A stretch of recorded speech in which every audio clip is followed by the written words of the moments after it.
Hey people, it's NIyas talking. Now this is from New Scientist. Why has El Salvador officially adopted Bitcoin as its currency? El Salvador has officially adopted Bitcoin as legal tender. Draft legislation may soon lead Panama down the same path, while China, the US, and the UK are investigating launching their own cryptocurrencies. Here's what you need to know. Why are countries adopting Bitcoin?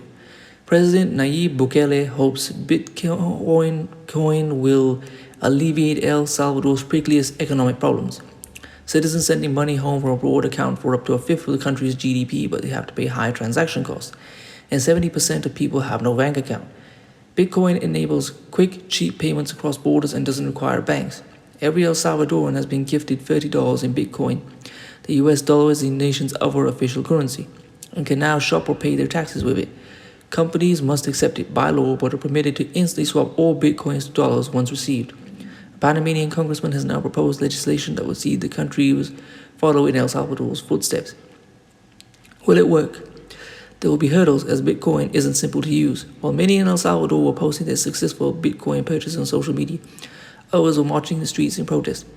And the markets are spooked. The Financial Times reports that the yield on long-term Salvadoran bonds rose from 8.5% in June prior to the Bitcoin announcement to 11%, meaning confidence in the state's finances has dropped.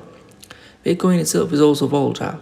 The currency's value has veered as low as £21,700, as high as £46,500 this year, which isn't a desirable property for legal tender.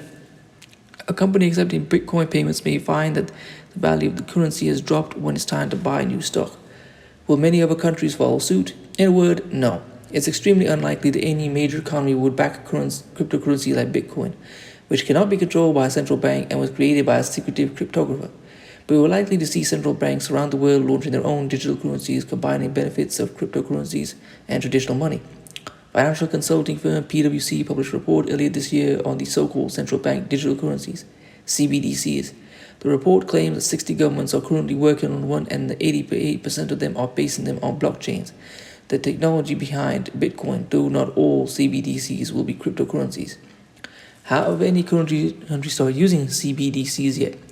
The Bahamas, one of the first nations to issue a CBDC, launching a cryptocurrency version of the Bahamian dollar last year in an effort to avoid moving physical cash across its 700 small islands. Cambodia, too, also launched a CBD version of its own currency called Bakong in 2020. China has been trialing its eCNY currency for some time and plans a large-scale test during the Winter Olympics next year.